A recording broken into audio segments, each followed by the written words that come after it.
Returner movie review. So this is a Japanese movie. Came out in 2002, which was actually the year I was first in Japan, or the school year, 2001 to 2002.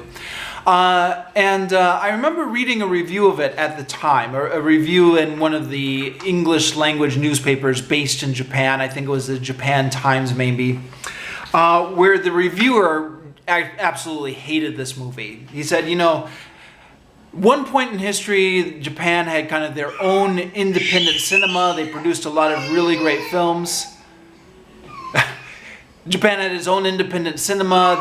They produced a lot of really great films, but like most other movie industries around the world, they just can't compete with Hollywood these days. And so they've kind of, you know, the Hollywood exports have kind of smashed the Japanese domestic film industry.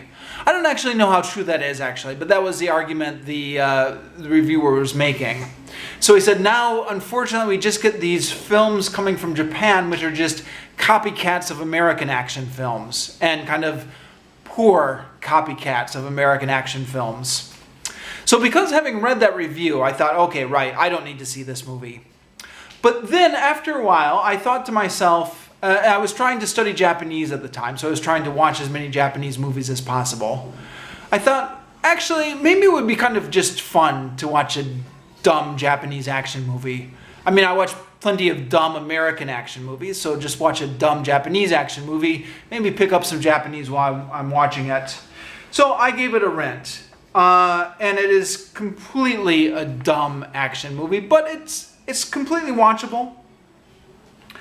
The movie is indeed ripping off Hollywood. It's kind of a half of a Matrix ripoff and kind of a half of a Terminator ripoff.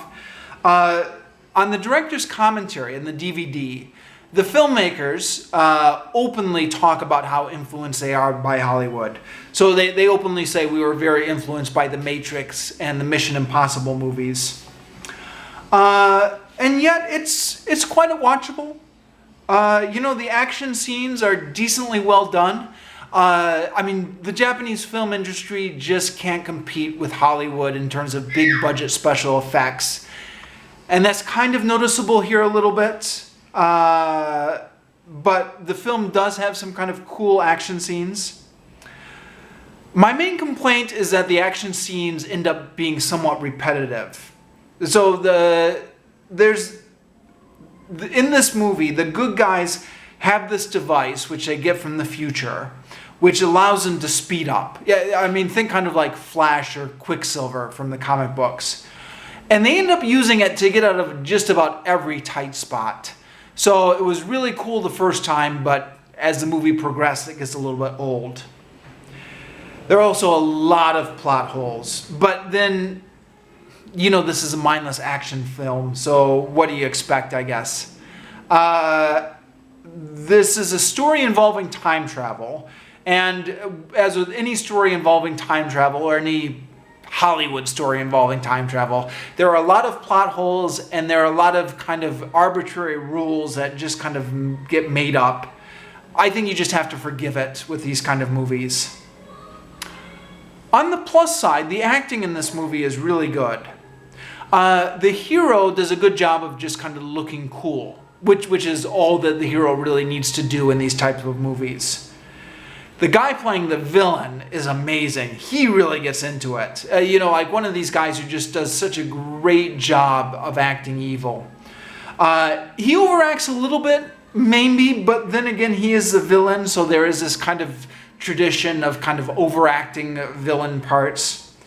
And the actress who plays the girl from the future does a fantastic job, especially when you consider she was only 14 at the time that this movie was made.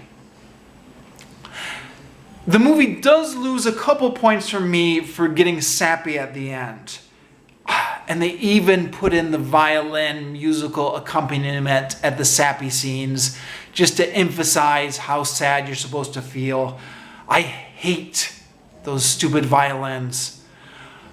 But that's only just kind of one part of the movie. Overall, I enjoyed it.